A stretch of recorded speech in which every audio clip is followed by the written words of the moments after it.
Hey everybody, what's up? This is Chase Jarvis. Welcome to an episode of the Chase Jarvis Live Show here on Creative Live. This is the show where I sit down with the world's most incredible humans. I unpack their brain with the goal of helping you live your dreams.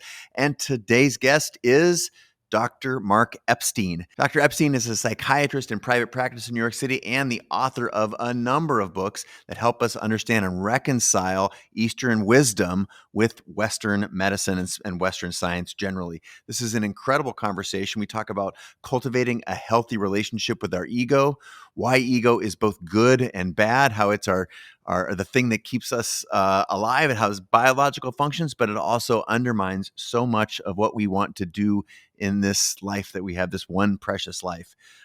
In this episode, we talk about the difference between doing, which Western culture is obsessed with, and being. How does one be content? Whether or not we're succeeding, whether or not we're being recognized for our pursuits on a day-to-day business, there is more to life than that. And importantly, we talk about how meditation and therapy, the combination of those two things specifically, can train the mind to deal with the unpredictable world that we all live in. This is a super powerful episode. I'm very excited about both the tradition that Mark come from and the work that he's done in the Western world to unite this in what I think is a super profound way. Enjoy this episode. Yours truly with Dr. Mark Epstein.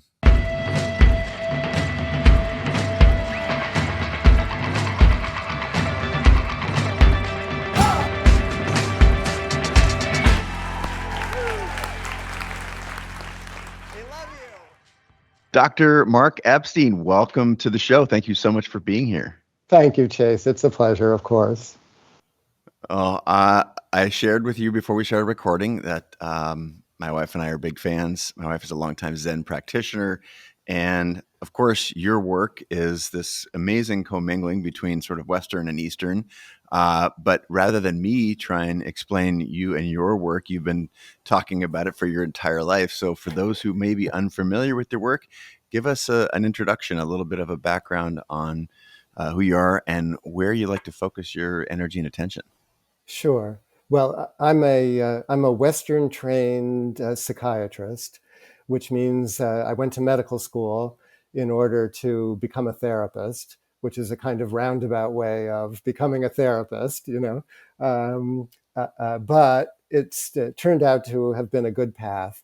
But the unusual thing about my background was that before I went to medical school with the idea of becoming a psychiatrist, I was deeply immersed in the study and the practice of Buddhism, in particular mindfulness meditation.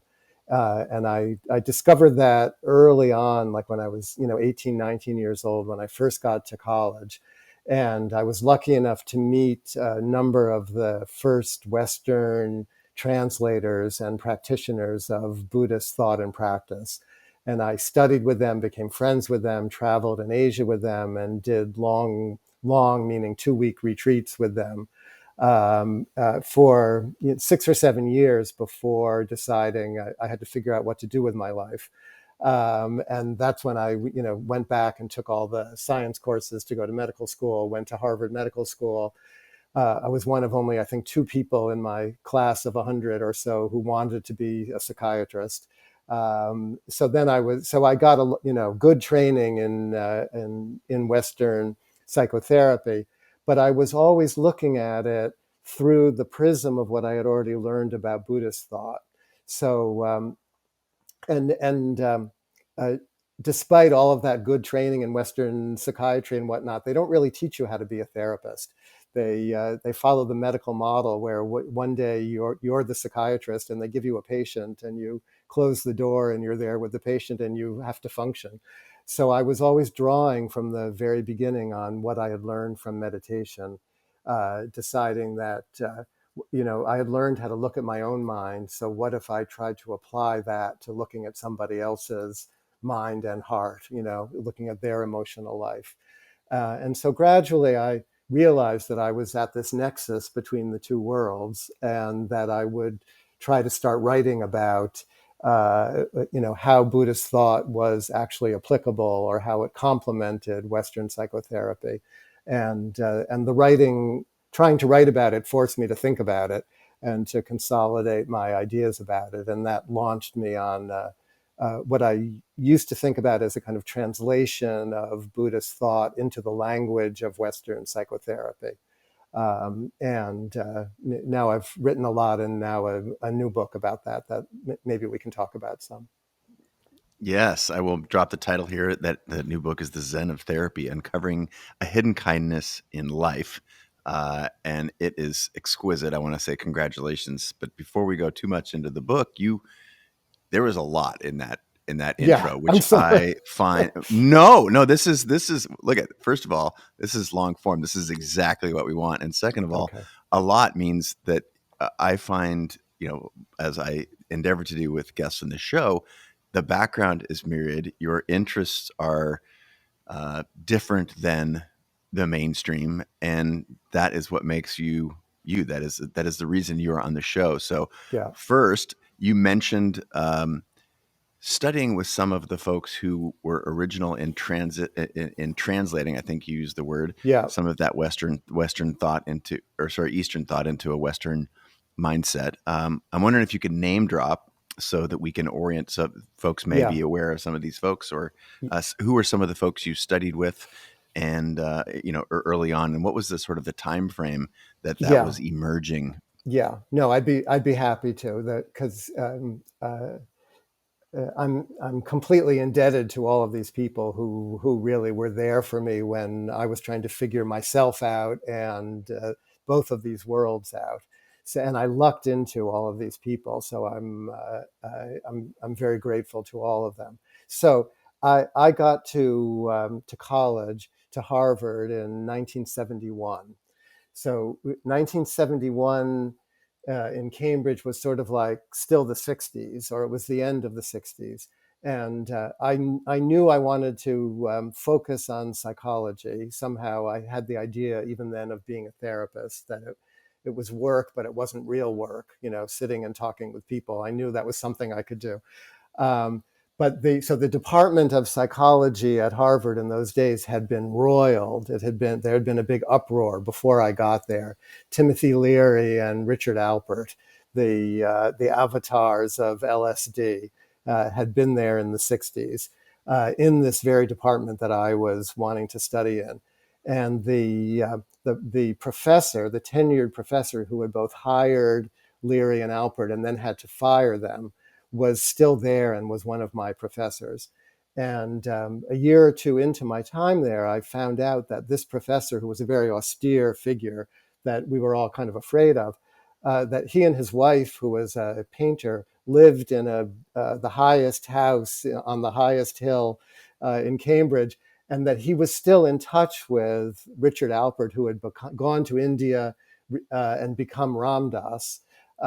This professor of mine, David McClellan, was still in touch with Ram Dass and had kind of turned his house into a commune of sorts for all of the people around, the hippies around Ram Dass, who were back and forth from India. So once I discovered that, I was over there as much as I was in school. So, and I got to know Ram Dass very early on, who took an interest in me because there I was at Harvard studying psychology, but I was a generation behind him. So I didn't need to embrace the counterculture with the same 100% devotion. I could straddle the middle, and stay in school, et cetera, but still study all of this stuff on the side. So Ram Dass was a big influence from the beginning. And then there was a graduate student teaching fellow in one of the first psychology classes that I took, whose name was Daniel Goleman.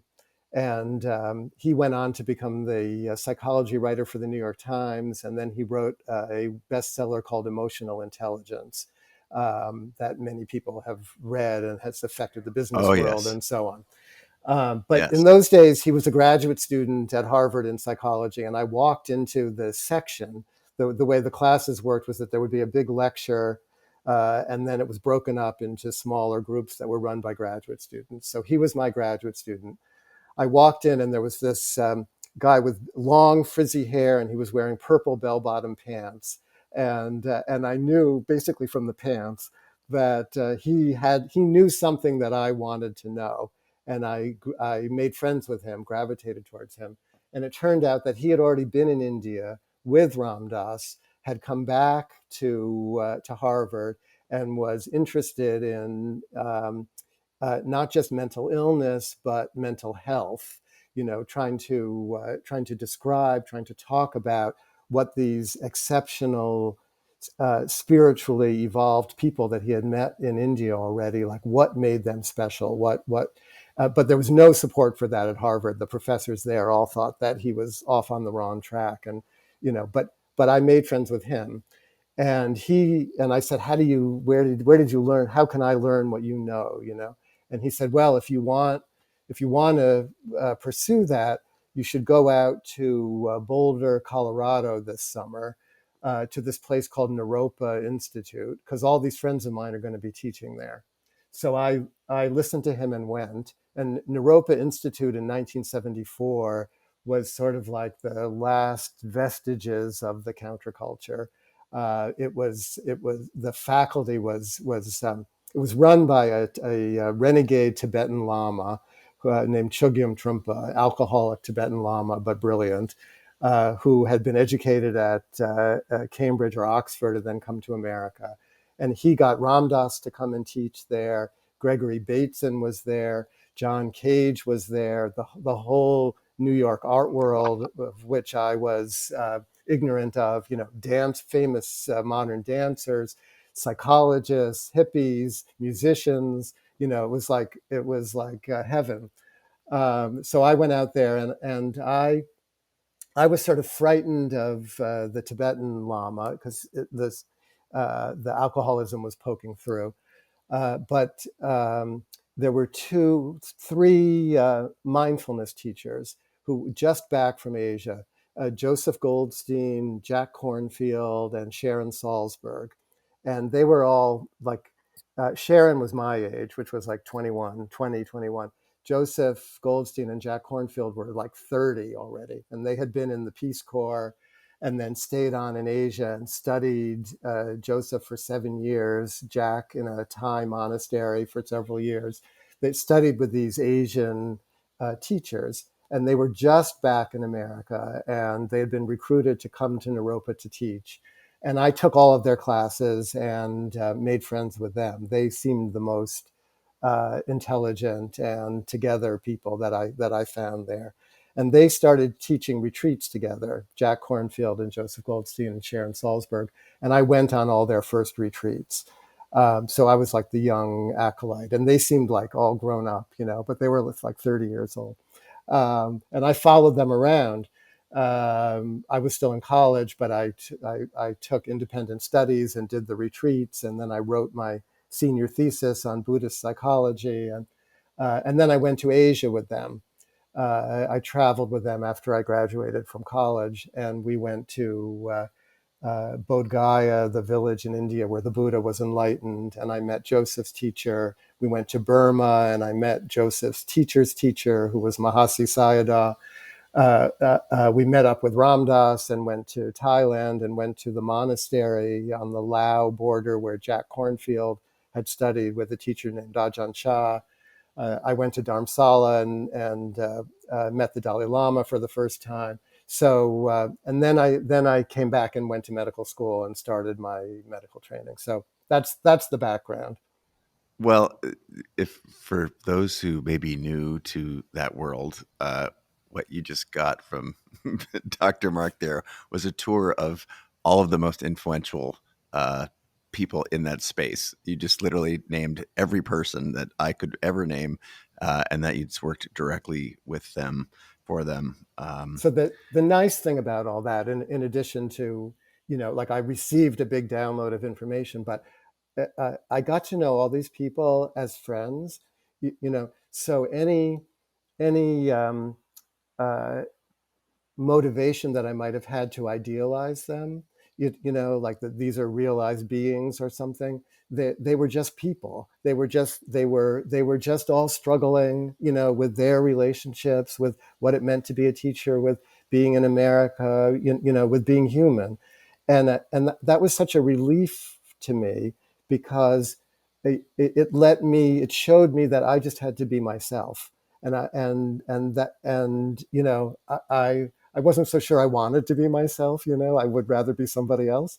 But there was there they that was really the greatest teaching of all. That you could be pursuing all of this stuff, but you had to do it from a true place, not from a pretend place. Yeah. And again, speaking to those watchers and listeners right now, if this podcast as it unfolds and you're interested, obviously I'm having Mark on the show because of the profound impact that he's had on culture and his work. Also, all the names that he's dropped there, basically a life of study, just reading the works of those people. And it's interesting how so much of this does come back to Ram Dass. My wife and I went to his funeral Oh, in did you Maui. really?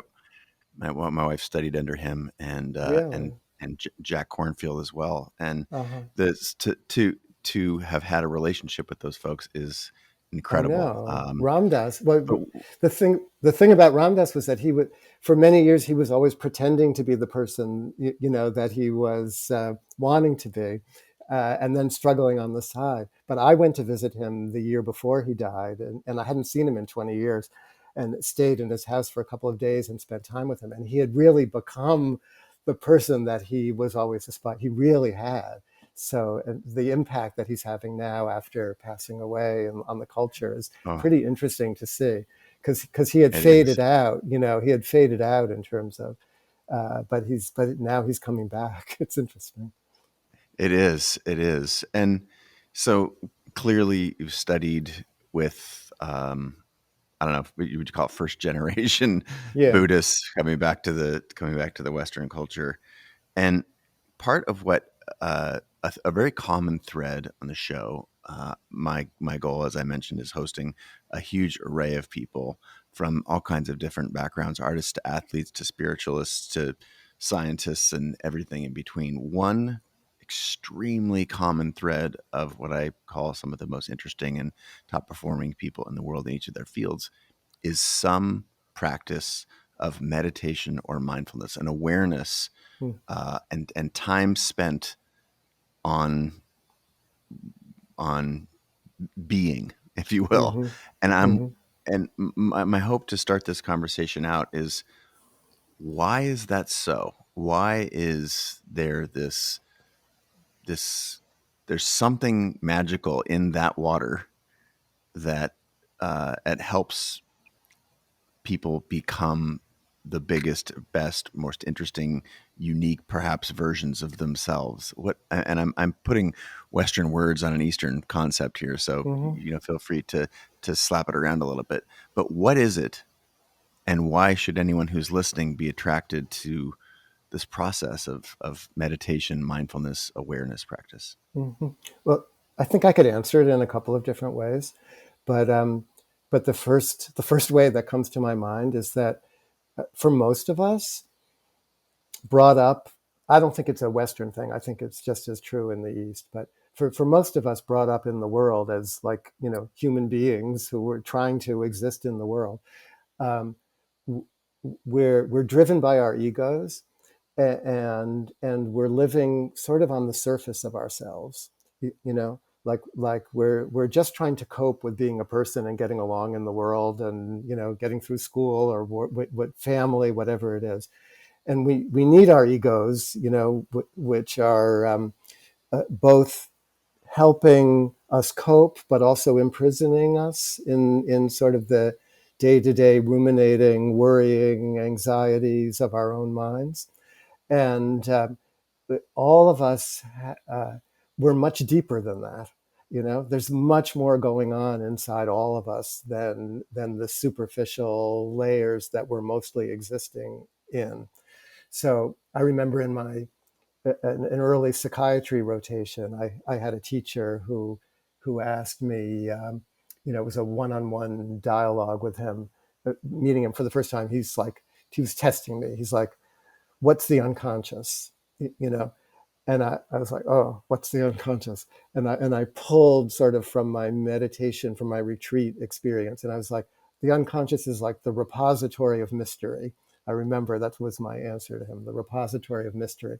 And this guy, Western psycho, he loved that answer.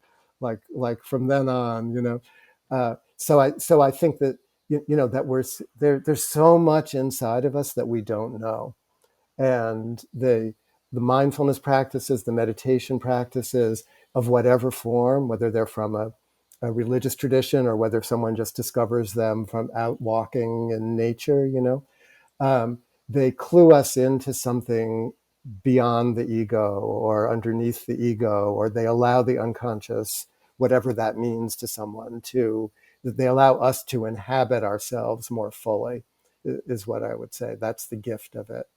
And so that can be very one can find inspiration in inhabiting oneself more fully. So the idea of ego, I'd like to trot that out a little bit, because for those who may not be trained in the traditions, that ego is the how would you describe ego, rather, so that people, is it the voice in your head, is the thing that's telling you to sit up straight and to suck in your gut and to be good at stuff, and and what how would you describe ego for those people, so that we can realize that it basically is in all of us, and it is, as you said, it's important, but it's also potentially our one of our biggest enemies. I think it's both. It's our greatest friend in a certain way and our biggest enemy, in that we all, like, around age 3, 4, 5. That's when, in terms of psychological development, the ego starts to come into play, because the demands on a young child start to increase.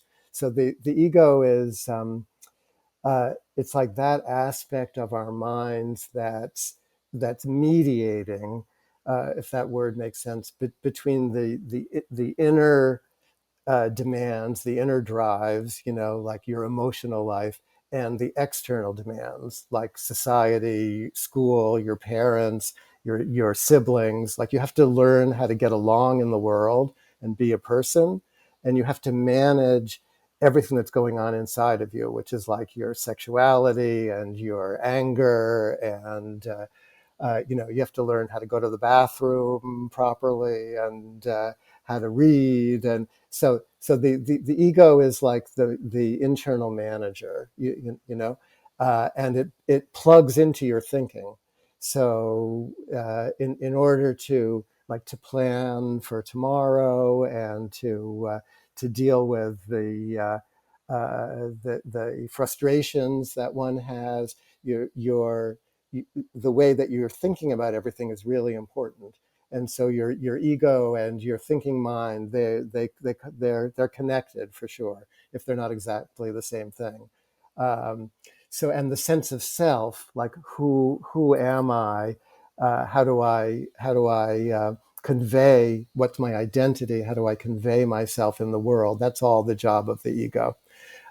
So you can see how important that is, but also how restricting that can become, because the ego tends to see itself as both the most important thing in the world, like, I have to take care of myself, but also it's like me against little me against this whole big world out there. So it's inherently dualistic. It sets up this insecurity. The ego is inherently insecure because there's only one little me and there's all of you. And so how am I going to cope? So that's the ego's job, is coping, I would say. And so one can become tyrannized by that ego, and that's a big burden. So the perfectionistic striving, or the feeling terribly insecure, or those two things are two sides of one coin. And there can be a big drive to, like, how can I shut this voice up?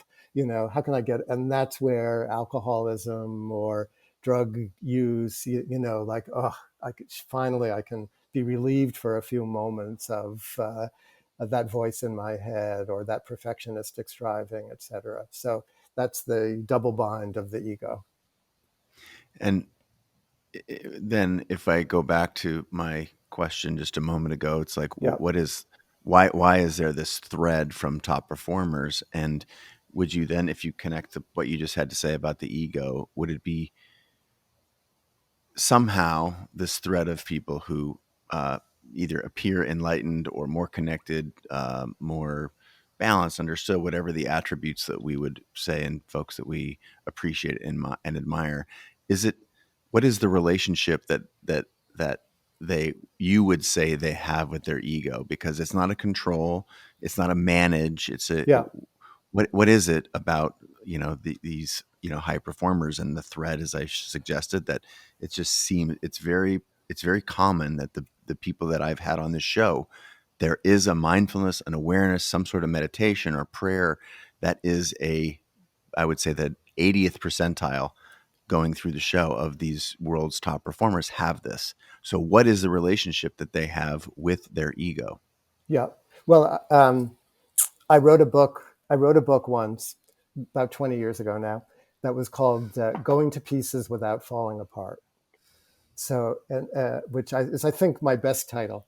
So, but I stole it from somebody Incredible. else, But so this idea of going to pieces without falling apart comes out of a British psychoanalyst who studied mothers and young children. Uh, uh, and what he found was that uh, in the kids, in the young children, and in the parents who totally emphasized just performance, just ego, you know, that those kids developed what he called a kind of false self, a caretaker self, like they were all, the ego was too strong, and the kids went too early to their thinking minds to try to manage everything. That that for in a more benign environment, the parents knew how to give the kids enough space where they didn't feel abandoned by the mother or by the parents, now we would say. They didn't feel abandoned, but they didn't feel intruded upon, so that they could actually play in the next room, knowing that the parents were there, but not bothering them all the time. So this idea of play, that's the going to pieces, because when a child plays, or when a musician plays, or when an actor performs, or when a writer writes, or when a basketball player plays, this idea of play extends from infancy, young childhood, all the way into adulthood. And that in order to tap into the imagination or into the unconscious, whatever words you want to put on it, in order to play in the greatest sense, or to create, to make art, we have to be able to uh, have fluidity with the ego. That's the going to pieces without falling apart. The ego is important, but it doesn't have to rule us. It doesn't have to become rigid and over defining. It can be flexible. So it's the flexibility of the ego, so that there can be periods of letting go, periods of relaxation, but not just physical relaxation, like emotional, mental, imaginative relaxation. I think that's how I would describe what you're asking about. And so I think it's It is. not just in like the great artists, but I think everyone has that capacity, and they experience it in different ways. Well, again, just a couple of the book titles for those folks. You mentioned Going to Pieces Without Falling Apart, A Buddhist Perspective on Wholeness, which was a 1998 book, if I'm not mistaken. Another one, Going on Being, Buddhism and the Way of Change. Another, Trauma of Everyday, it was a 2013 title. Everyday life, Advice Not, trauma of everyday yeah, oh, life. sorry. Yeah, sorry, The Trauma of Everyday Life. Advice Not Given, A Guide to Getting Over Yourself. So if we can pull on this, that was a 2018 title, Yeah, right? the themes are consistent. Yes, and that's, Yeah, this is why I'm trotting out the idea of the ego, because, so let's talk about this, the guide to getting over yourself. Is it true then, that these folks, you said everyone has access to this. I'm using it yeah, as a thread of top performers. And is it then that this interplay with the ego. It's there just enough, but you can give it up when need be, Yeah. flow states. It is the ability to get over yourself trainable. Oh Because yeah. doesn't that, I read the Harvard Gazette piece that opens with that question, right? It's like the subtitle of your book seems to suggest the impossible. So you're here, you've written about it at length. The master question then: how do we have this relationship with our ego that you have just helped us identify is the right relationship, or a healthy relationship to be in with the ego? Clearly, if we could just make a list, please, and we could all just check the boxes, that would be great. I know you've been studying it for your whole life, but where does one begin? I think one can begin in any number of places, but I think that's both meditation and psychotherapy, amongst many other practices and traditions that are all about training the mind, training the self to get over the self, training the mind to tap into its deeper potential. Training attention. It starts with training attention, and it starts with examining the concepts, the concepts, the mental structures that are ruling us unconsciously. I'm the kind of person who, you know, I'm good at this, I'm not good at that. All the ways we have identified ourselves to ourselves. One of the things that Ram Dass always used to say when he would start a lecture or whatever, you're not who you think you are. And just that, you're not who you think you are. We're like, oh really? I'm not who I thought I was. Like, what a relief. you know so and that's what people are always asking me, like, how do you bring the mindfulness, how do you bring Buddhist psychology into your work as a therapist? And I was always actually very resistant to answering that question, because I didn't want to be just teaching my patients how to meditate. It doesn't really work if you impose it on people. They have to discover it for themselves, because it's hard work, actually, working with your own mind. But I wanted to use being a therapist in a slightly more insidious way, to to use the relationship, to use the trust that's established in the relationship to help people examine where they were holding themselves back, and then to release it. So how to do that deftly, in conversation. I never really wanted to define that too much, because I didn't really know how I was doing it. I was having to make it up on the spot.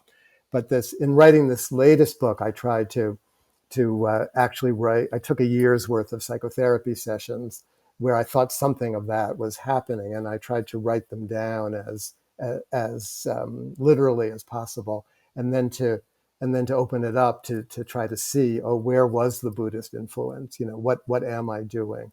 And so I think therapy is just as powerful a tool as meditation can be, and that the two together, when they're influencing each other, might be making something new, that could help people.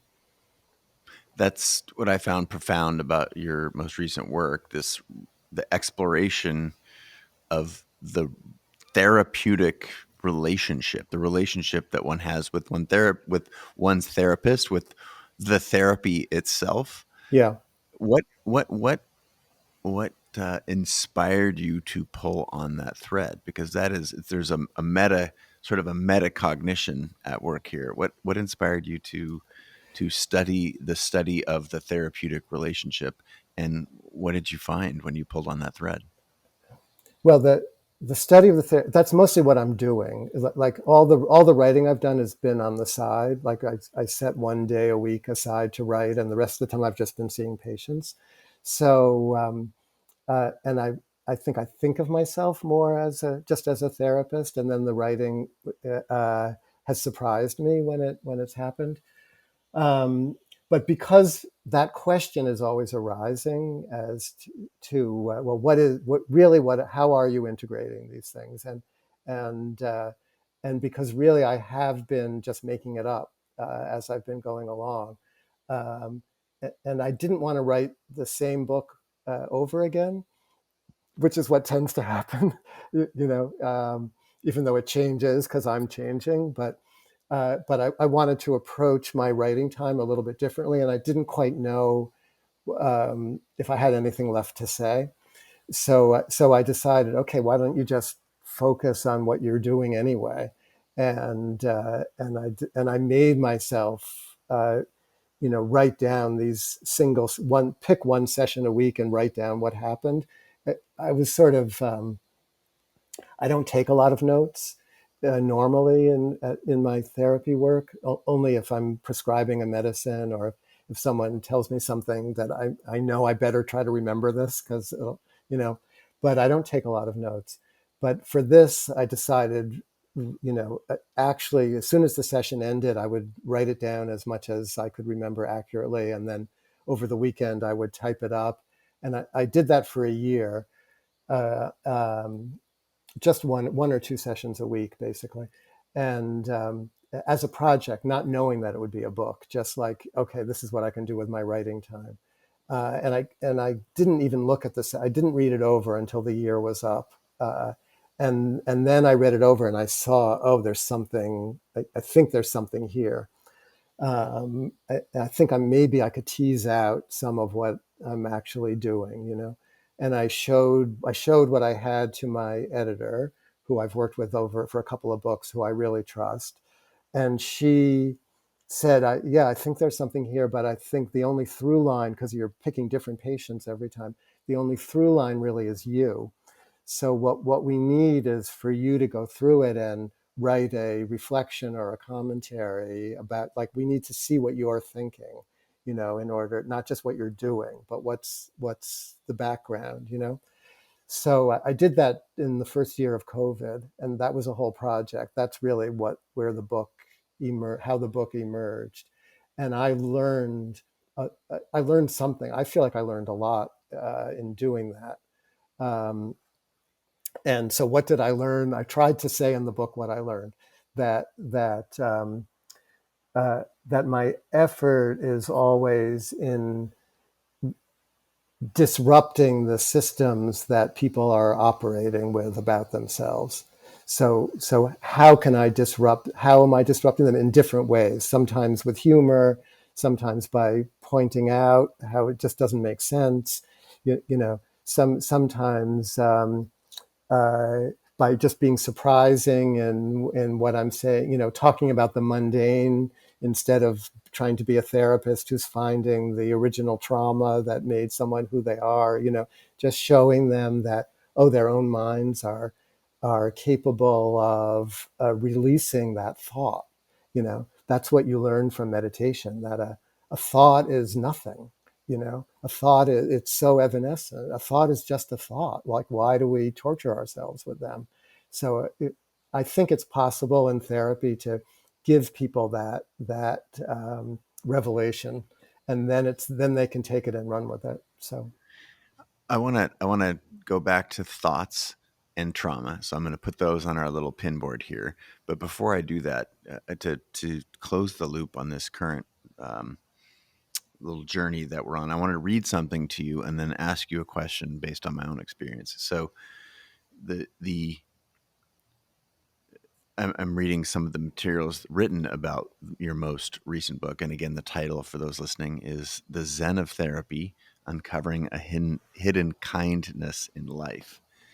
So I'm going to read about the writing is this reveals how a therapist can help patients cultivate a sense that there is something magical, something wonderful, and something to trust running through our lives, no matter how fraught they have been or might become.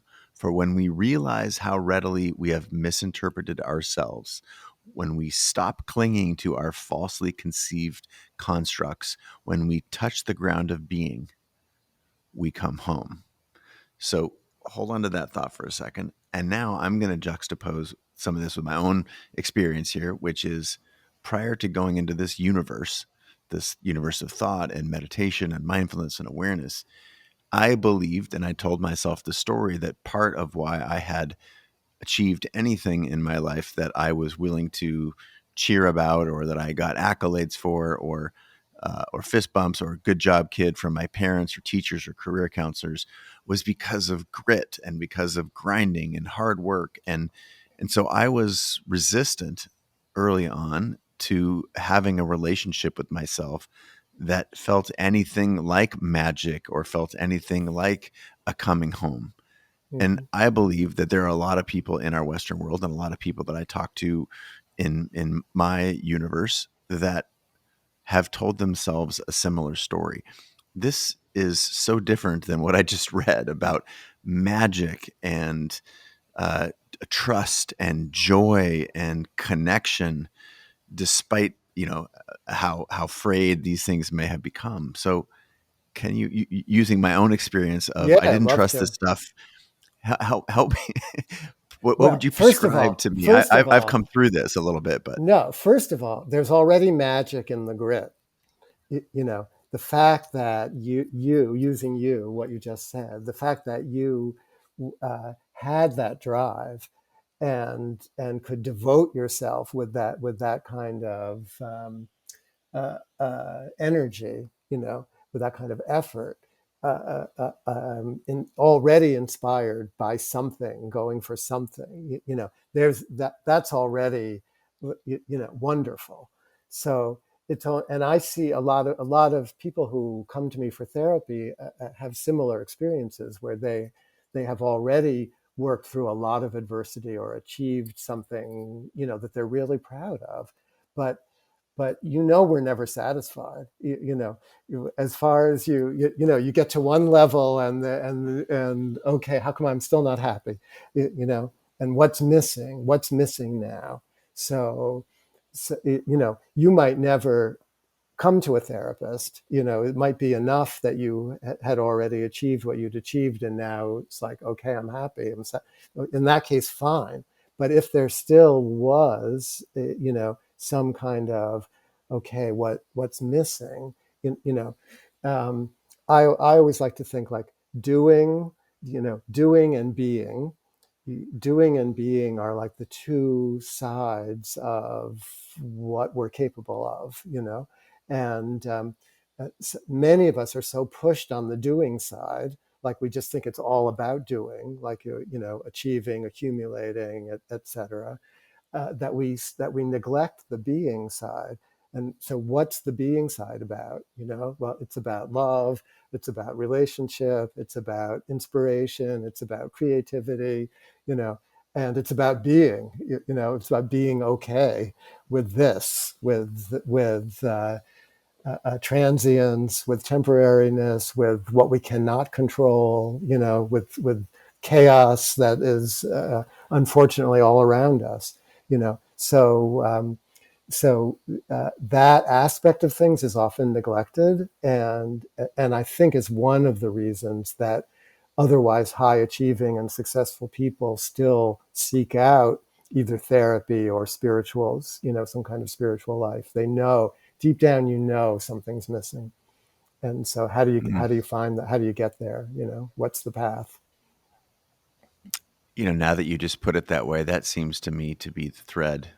I think there's this interrelationship between, high performers realizing, getting to the top of the mountain and realizing that there's nothing there, and having to look for another thing, and at some point recognizing that the doing is is there's a big absence there, and it's the being part. So I don't know if it's the therapy that helps the achievement, or it's the achievement that conduces us to therapy. Yeah, um it can I, work either way. And it's not that there's nothing there. There's so much yeah. there, there's so much there to be grateful for and proud of, but there's still a sense of, okay, what else? So in a way, that the thing that's been driving us the whole time, that same grit is still looking for the next thing. But you've realized, okay, it's not how many accolades, how much money, like what what else could it be? And the Dalai Lama always said, it's a selfish thing that propels us, but you end up finding often that it's in the giving to others in some way that's the most selfish thing, because actually that makes you feel better than anything. And often that's even people who come to meditation and do a lot of inner work, then the resolution of all that inner work is to come back out into the world and figure out how to give back. That's what, because it's not just all about your own little ego. We're actually all so connected that it matters what each individual does. I had a guest on the show, Sherry Huber, and one of her colleagues, Ashwini. They are monks and Hmm. in the Buddhist tradition, and my wife has studied with that monastery for some time. And when my wife was getting into this early, I struggle as just me in my own flesh with my own traumas and experiences in life. How This is a question I asked them, and I've asked my wife a lot, and I'm curious your answer. How does one both be driven and be okay with being? Because being, there's not a lot, one may say, whatever, you may judge this, but one may say, being is the absence of doing. Mm-hmm. And, and so how does one both have goals and strive and still find peace with whatever outcome? How are we not attached to the outcome? How do those two coexist? I think being and doing do coexist. It's not. They complement each other. It's not so much that being is the absence of doing. It's that being gives context to doing. And doing gives context to being. So I think it's the ability to hold both, to be both, Mm, like even in sexual relations, to like bring it down to that level. If it's only about doing, it's like, okay, you did it, but where were you? Like what did you, where was the commingling? Like what's the spiritual, or the soul aspect or the heart aspect, or of the sexual relation? Where does that come? And one has to learn to relax into the beingness that's there even in sexual relations, because we're all so focused on, at least the men are so focused on performance. So, and in the esoteric Buddhist world, they use that example. Like they say, the closest you can come in regular life to the liberation, the liberative quality of being that comes from meditation is in sexual relations. And they talk about the 4 stages of highest yoga tantra as like falling in love, like looking, like when you make eye contact, looking, smiling, embracing, and orgasm. Those are the nicknames for the 4 highest levels of realization. But I think we can all understand that, from down yeah. here. Is it something of a preference?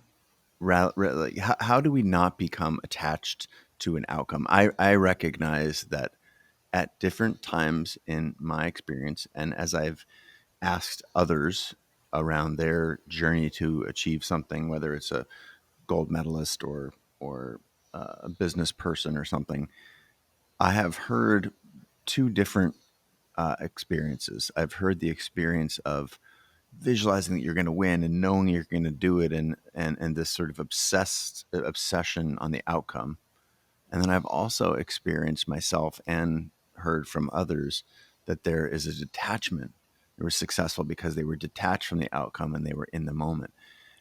I'm sure in your work you've seen the conflation of these two things. I'm wondering, is one right? Are they both real? Like, how do we reconcile this? They both might be wrong. I think you have to assume that both might be wrong. Also, um, I think either can work and both can mess up. Um, I have a patient who's a very good golfer, and I don't play golf, but he talks about it a lot. and he talks about how there's it's both in golf and in poker. He talks about it, that there's an expression that I think it's with poker about being on tilt, that you can be on tilt when you're over involved, too anxious, trying too hard to uh, um, to win back the losses in poker, or to hit the good shot in golf. And that in poker, like, the other players know when you're on tilt, and they'll take advantage of it, so that the obsessive need to achieve can be the downfall, because it gets you ahead of yourself. And that we know there are all those, like, books about the inner game of golf and the inner game of tennis, or the flow state in basketball.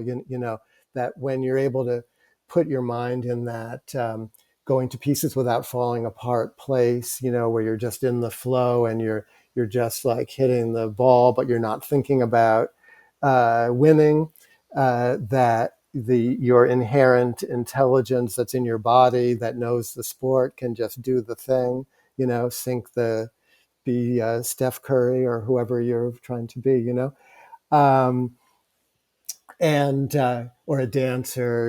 I mean, I think it, but I think that thing of visualizing, that's a kind of meditation. The visualizing of, I'm going to win the gold medal, and seeing the whole thing. That can be a powerful yoking of the mind to the intent, and that's another form of meditation. That's the thing about meditation.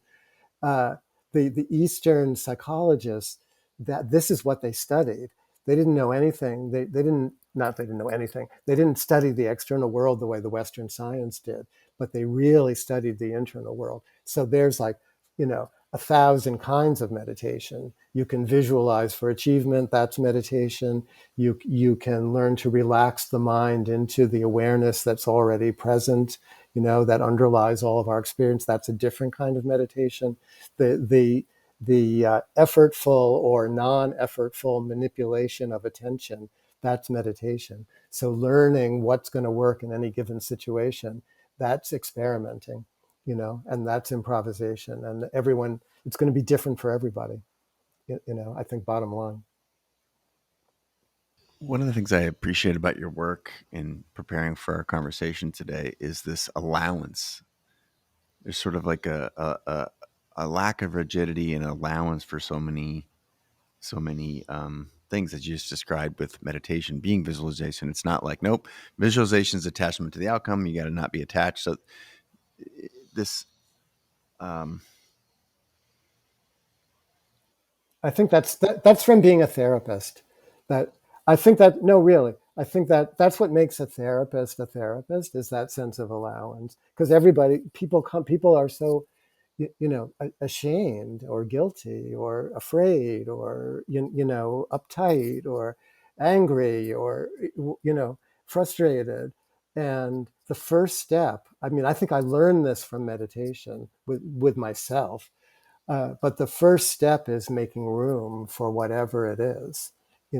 That's when the Buddha taught, the Buddha's famous psychological teaching is the Four Noble Truths. And the first truth is always translated as life is suffering, which is like such a downer. But that isn't really what he said. He used the word dukkha. That's always translated as suffering. But dukkha means, if you take the word apart, dukkha, ka is face, and duh is like it's difficult or hard. It's hard to face. So the Buddha, his first noble truth is that there's an aspect to life, no matter how successful you are, how much you've achieved, there's an aspect to life that's hard to face, and we don't want to face it. Old age, illness, death, COVID, disappointment, separation, loss, illness. To repeat myself.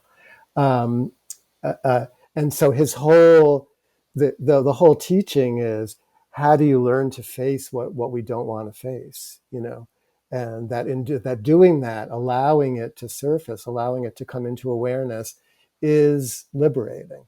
That's what's liberating. And the material liberates itself. It floats into awareness, and then it's like, oh, okay, that's all it was. Um, and so that, as a therapist, I think that even if you're not trained in Buddhist thought, that's what a good therapist is conveying, or that's what a therapist is being, and it gets communicated. Let's so this beautiful marriage that you have cultivated between Western therapy, Eastern Buddhist tradition. Let's say that uh, this is a stretch, but I want you to try this with me here. Okay. That it's almost if we play fill in the blank. The most common challenge that you see when you see patients is fill in the blank, and the prescription that you give using all of your faculties, Eastern and Western, for that condition or that disposition or whatever the fill in the blank was, the the the the advice that you give, and you've written a book about how to give advice without giving advice. So this is I realize there's some meta stuff going on here, but the most common challenge that your patients that you're aware of is X, and what Dr. Mark Sure. Epstein would prescribe is Y. What's the X and the Uh, Y? the most common challenge. First, I thought you were asking the most common challenge for me as the therapist, but I won't answer that question. The most common challenge, the most common challenge for the patients, I would say, is judgment, some kind of judgment, and the prescription for that is kindness. So, how Kindness can to you how oneself, kindness externally, or yeah, just kind. kindness to, well, what the therapist's function, I think, is kindness, but that's not what I'm saying in answering your question. The internal prescription is like kindness, which I prefer that word to compassion, but we could use compassion if we wanted to. Kindness for the person that you think you are, you know, or kindness for the child in you that suffered, or for the woman in you that suffered, or whatever, kindness towards the self that you imagine yourself to be, or that you actually have been, because we have that meta. You've used that meta word a couple of times. We as human beings, we have that meta capacity, to be both subject and object to ourselves. We can be the suffering, cranky, frustrated person in pain, but we also can turn our minds on ourselves, or open our hearts to ourselves. It's another way of saying the same thing. And that capacity of it's a kind of forgiveness to oneself or about oneself. I think that that capacity is inherent, uh, um, and can be learned. And does the practice of learning that, is it sort of like meditation? You're just returning to the breath every time. It's the process of bringing back. It's the process of just directing awareness. Is it a similar experience? Is the Yeah, training I to think be kind? I, I think the what you're describing, the watching the breath and the bringing the mind back when it wanders, and that's sort of like the technology, the technology of the sacred in a way. Uh, but behind that, you can do that technology in a rigid, obsessive, judging way, like oh, my mind wandered and I can never really feel the breath, and what's wrong with me, and thinking again, and Are you in my mind, Dr. Mark? Because that happens I'm all in everybody's mind. This is my mind. But we're all the same is the thing. We're all the same. And so to learn, so seeing that, once you see, oh, I'm doing it that way, like obviously that's wrong, you know. And so the attitude behind that is really more important, I think. But and they feed each other. Doing that repetitively, you learn how to be kind to yourself, because it's hopeless otherwise, because your mind is impossible. It doesn't quiet down because you tell it to. I was intrigued by the subtitle, and now we've stumbled here on kindness, which is to me a big unlock. Again, the Zen of Therapy, uncovering a hidden kindness in life. Why is our kindness hidden? Because its origin is in the is in our early life that we can't remember. its origin is in I would call it the maternal capacity, but it doesn't just have to come from the mother. But inherently, when we have a baby, we're kind to it, whoever we are. Very, very rare that one isn't, and so immediately this infant is pulling us out of ourselves, and it's pulling on this quality, and we learn it's there in the baby. So the baby and the parent connect, their eyes connect, their bodies connect, even their orifices connect, and so that it's a latent capacity. It's there in the parent. It emerges. Where does it come from? It's just evoked by the baby, but it's there already in the baby. So and there are these Tibetan Buddhist practices where you imagine all beings as your mother, or you imagine yourself as being mother to all beings, and that's a way of pulling on this hidden but also latent but also inherent quality that's about being human. It's part of being a mammal, but it can infuse our mind. It's like there, it's really there in us. It wants to come out. And is the training of kindness, specifically the kindness that we were talking about a moment ago, I say the most important words in the world are the ones we say to ourselves. I remind Yes. myself of that phrase, and those listeners, or the listeners of the show, often. Is that the best? Is that a place to start this practice, this kindness I, practice, and how do we I think recognize it? Yeah. um, the place to start is seeing the judgments, like you were asking, the X and the Y. The place to start is just seeing how judgmental if your mind is like my mind, how judgmental, how anxious, how afraid, fear, is just to recognize those tendencies, and how restrictive those, what a drag that is, and how we would like to be free from that. That's the place to start. And then to apply kindness to those inherently unpleasant feelings, rather than judging them, rather than judging the judging, etc. That's the place to start, I would say.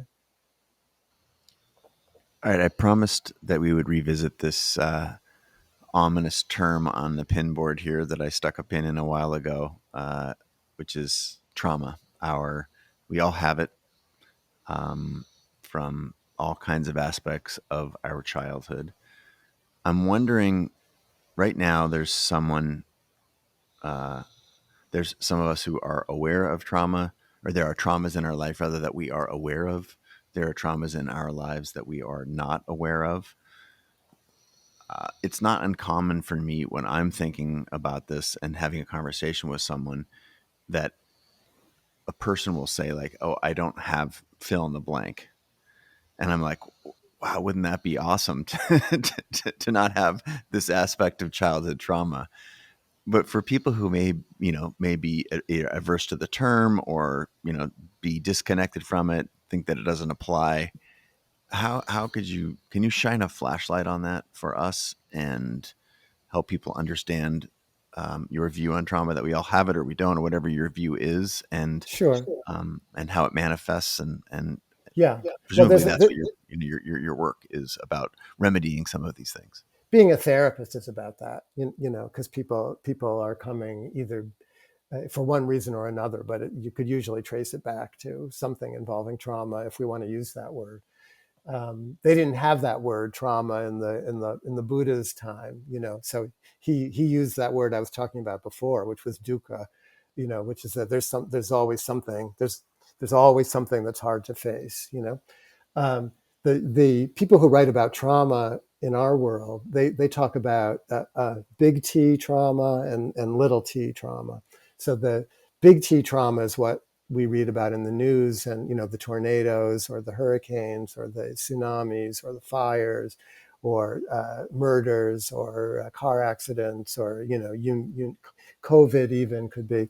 But so we all sort of have an understanding of the big T trauma, and it's very possible to get through a life where you're not directly affected by what's called big T trauma.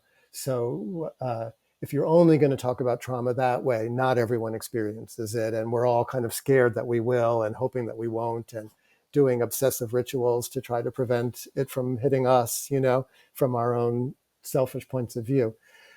Um, and then hoping that people who are affected by the big T trauma, the shootings or whatever, that they'll get back to normal as quickly as possible so we don't have to think about it that much.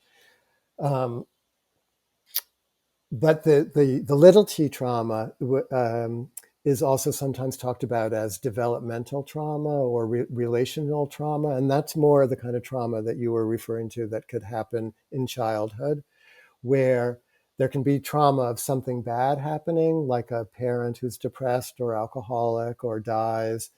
Um, or there's trauma where nothing happened when something should have, where there's too much neglect. Even in a middle class household where there's enough food and money and so on, but the parents are distracted because they're so busy achieving, and they haven't bothered to like play with the kids or put them to bed, or you're just left alone too much, or you're having to perform for your supper instead of just being seen for who you are, that kind of business. So I would class all of that as a kind of trauma. And when I was writing about this from the Buddhist perspective, I made a big deal out of the fact that in the life history of the Buddha, his mother dies when he's a week old, which isn't always talked about. She gives birth to him, and then she's there for a week, and then she dies.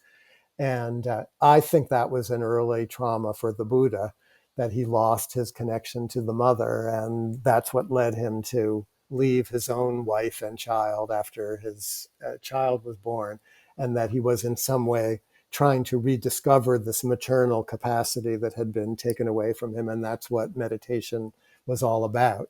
So that was a kind of reductionistic, view from a psychoanalytic perspective, talking about how there's this kind of relational or developmental or little T trauma, even in the Buddha's story.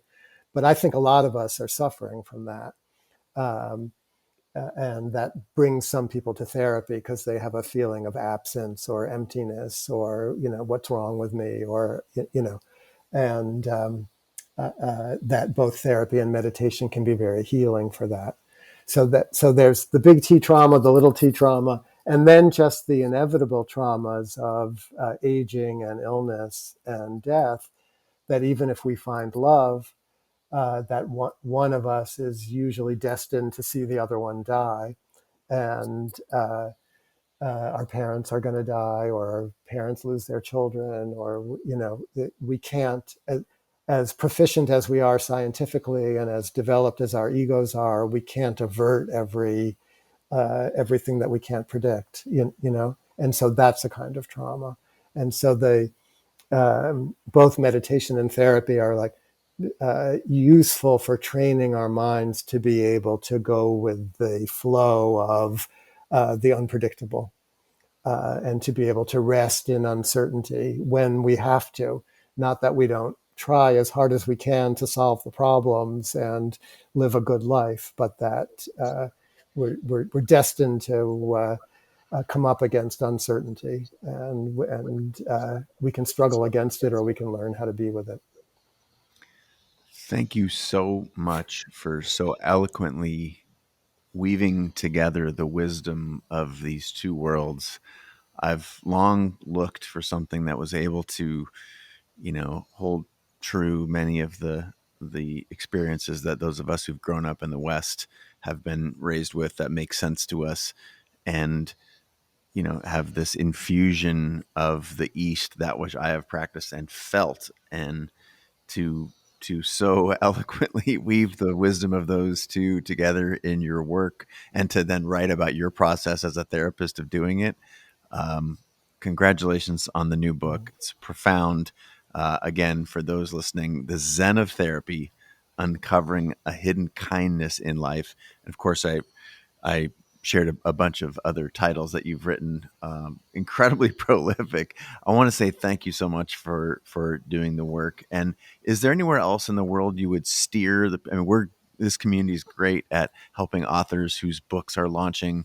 And we're going to time the launch of the show here around the publication of your new book in January. What is there anywhere else you would steer us aside from your new work, knowing that this community is full of creators and entrepreneurs, people who aspire to be the best versions of themselves? Where would you steer this community in your world? Um, I was very touched that a friend of mine named Dan Harris, Oh yeah. he was a newscaster on ABC, but he got in through a little bit through my influence. He got into this whole mindfulness world, and he has an app and a podcast, all this stuff. He wrote a book called 10% Happier that was about his discovery. But he got Joseph Goldstein, who I owe a lot to, who I think is a great meditation teacher. He got Joseph into the studio and got Joseph to record his meditation instruction that he then is repurposing on his 10% app. So not to suggest a competing thing. I don't want to be, but um, but that's opened the doors to a lot of people. So that's one good platform that I would say people could look to. Excellent. We'll put that in the show notes. And of course, this community will purchase your latest book. Congratulations. Thank you so much for sharing the last 75 minutes with us. Grateful for your time and Thanks for your listening to wisdom. me. And our paths will cross again, I'm sure. Okay. And thanks so much for being on the show. It's been a Again, pleasure. Dr. Mark Epstein, thank you so much. For everyone out there in the world, we bid you adieu until next time.